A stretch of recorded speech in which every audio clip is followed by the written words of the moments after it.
तो हम लोग आज न्यू चैप्टर एक स्टार्ट करेंगे जिसका नाम है chapter 9 measures of central tendencies arithmetic mean.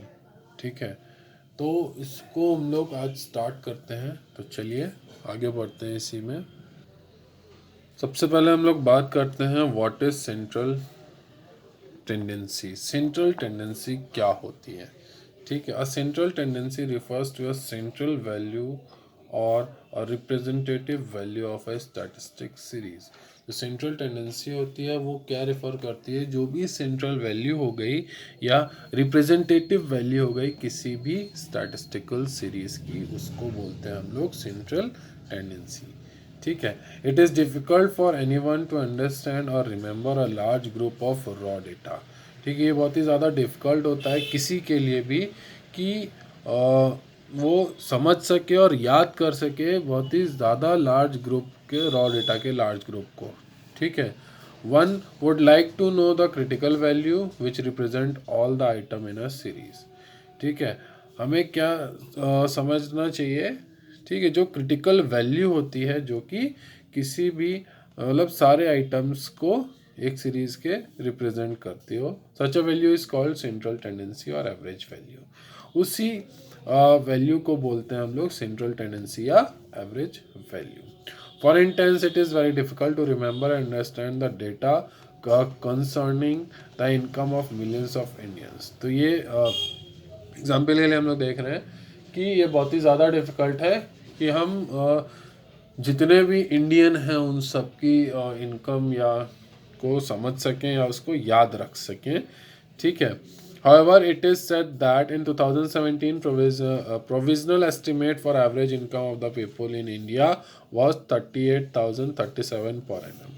ठीक है, तो इसके लिए हम लोगों ने क्या एक एस्टिमेट निकाला कि एवरेज इनकम क्या है इंडिया में लोगों की, जो कि थी 2016-17 में, जो कि 38,037 थी पर एनम। ठीक है, it will be easy for us to guess the economic condition of most of the Indians. इसलिए इससे क्या हो गया कि हमें ये ज़्यादा इजी हो गया कि हम जो इकोनॉमिक कंडीशन है हमारे इंडियंस की उसको हम लोग अच्छे से समझ सकें। It is this average value which is called central tendency of the series. ये जो एवरेज वैल्यू हमने निकाली 38,037 पर एनम की, इसी को हम लोग बोलते हैं central tendency of the series. ठीक है, it is this average value which is called central tendency in this series, it is also called measure of location। ठीक है, जिसको हम लोग मेजर ऑफ लोकेशन भी बोलते हैं। Thus, measure of central tendency refers to all those method of statistical analysis by which average of the statistical series are worked out। ठीक है, तो जो फाइनली हम क्या बोल सकते हैं कि जो भी मेजर्स हैं सेंट्रल टेंडेंसी के, जिनके थ्रू वो सारे ऐसे मेथड्स को रेफर करता है जिनसे हम लोग जो एवरेज होता है स्टैटिस्टिकल सीरीज का, उसको हम लोग फाइंड आउट करते हैं। इसको बोलते हैं हम लोग सेंट्रल टेंडेंसी। ठीक है, अब इसकी डेफिनेशन क्या है उसको समझते हैं। According to Croxton and Cowden, an average is a single value within the range of the data that is use to represent all of the values in the series. जो average होता है एक single value होता है एक range की, जो data दिया हुआ है उसका, जो कि जो सारी वैल्यूज हैं सीरीज की उन सभी को रिप्रेजेंट करता है। Since N average is somewhere with in the range of the data, जब से जो एवरेज है वो डेटा की रेंज में आया है, ठीक है, it is something called measure of central value. ठीक है, इसी को हम लोग बोलते हैं central value, measure of central value. According to Clark an average is a figure that represent the whole group. जो क्लार्क के अकॉर्डिंग क्या है कि एक जो एवरेज होता है वो क्या होता है, ये क्या करता है, जो ग्रुप की होल वैल्यू होती है उसी को रिप्रेजेंट करता है। ठीक है, आगे बढ़ते हैं इसी में। नेक्स्ट हम लोग बात करेंगे purpose and functions of average की, कि क्या पर्पस होता है या फंक्शन क्या होता है एवरेज का। Study of average is of central significance in statistical method, that is why Rowley defines statistics as a science of average। statistics को हम लोग क्या बोलते हैं, a science of average बोलते हैं। ठीक है, according to Moroney the purpose of an average is a brief and simple representation of a group of individual values so that the brain may quickly grasp the general basis of the units of the group.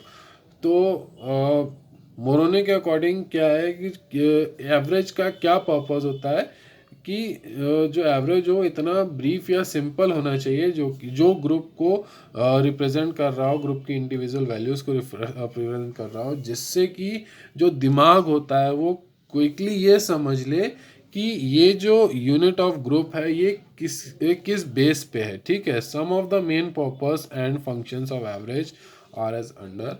अब कुछ main purpose और function है average के, ठीक है, उसको समझते हैं। ये से नंबर 1 है हमारा brief description. The main purpose of an average is to represent a simple and systematic description of the principal feature of the raw data. जो मेन पर्पस होता है एवरेज का वो क्या होता है कि जो रॉ डेटा है उसके प्रिंसिपल फीचर्स को सिंपल और सिस्टमैटिकली रिप्रेजेंट किया जाए, ठीक है। As a result of it the data can easily understood. इसके रिजल्ट में क्या है, जो डेटा है उसको हम लोग आसानी से समझ सकते हैं, ठीक है। अब यहाँ पे एक छोटा सा क्वेश्चन यहाँ दिख रहा होगा, साइड में एक बॉक्स बना है, उसमें what is the basic purpose of finding average value of the series, ठीक है। तो क्या बेसिक पर्पस क्या है कि किसी भी सीरीज का एवरेज वैल्यू हम फाइंड करें। It is to identify such a value that represent characteristic of all the item in the series. ये ऐसा किस वजह से करते हैं कि जिससे कि जो कैरेक्टरिस्टिक्स हैं सभी आइटम्स की सीरीज में उसको उनकी वैल्यू को रिप्रेजेंट करने के लिए हम लोग ये एवरेज वैल्यू को फाइंड करते हैं सीरीज की, ठीक है। आगे बढ़ते हैं। सेकेंड पॉइंट आता है इसमें comparison. Averages help in making comparison of different sets of data. जो एवरेज होता है वो क्या करता है, जो डिफरेंट सेट्स होते हैं डेटा के उसके कंपैरिजन में हेल्प करता है। For example a comparison of the per capita income of India and USA shows that per capita income of India is much less than the per capita income of USA। ठीक है, हम अगर कोई comparison करें जैसे कि जो पर कैपिटा इनकम है इंडिया और यूएसए में, वो तो हमने उसका कंपैरिजन किया तो उससे हमें क्या पता चला, जो पर कैपिटा इनकम है इंडिया में वो कम है किसके अकॉर्डिंग, जो यूएसए में पर कैपिटा इनकम है उससे accordingly it is conducted that India is a poor country. इससे ये पता चलता है कि इंडिया जो है एक पुअर कंट्री है। थर्ड आता है हमारा formulation of policies. Averages help in formulation of policies. जो एवरेज है वो क्या करते हैं, पॉलिसीज़ के फॉर्मुलेशन में हेल्प करता है। For example in India the पर capita income is 31,801 per annum. जो इंडिया में क्या है, पर कैपिटा इनकम क्या है, 31,801 है एक साल का, which is much less than many countries in the world, जो कि बहुत ही ज़्यादा कम है कई कंट्रीज़ की वर्ल्ड की, ठीक है। Accordingly it becomes clear for the government on focus on such economic policies as are likely to increase per capita income. इससे हम ये क्लियर होता है कि गवर्नमेंट को मेन फोकस किस पे करना चाहिए, ऐसी इकोनॉमिक पॉलिसीज़ पे करना चाहिए जिससे कि जो पर कैपिटा इनकम है वो इंक्रीज हो सके। फोर्थ आता है हमारा statistical analysis. Averages constitute the basis of statistical analysis. जो एवरेज होते हैं वो किसके बेस पे होते हैं, स्टैटिस्टिकल एनालिसिस के बेस पे होते हैं। If one knows the average mark secured by the student of the class in their different subjects, one can easily analyze the subject in which the students are weak। अगर एक को पता है, अगर किसी एक के पास जो सभी स्टूडेंट्स के मार्क हैं, हर सब्जेक्ट के एवरेज मार्क्स हैं, ठीक है, इससे वो इजीली ये फाइंड आउट कर सकता है कि जो स्टूडेंट हैं वो कौन से सब्जेक्ट में ज़्यादा वीक हैं, ठीक है।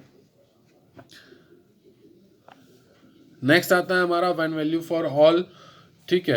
एवरेजेस रिप्रेजेंट द यूनिवर्स और the mass of statistical data. जो एवरेज होता है वो क्या रिप्रेजेंट करते हैं, यूनिवर्स और मास ऑफ स्टैटिस्टिकल डेटा को रिप्रेजेंट करते हैं।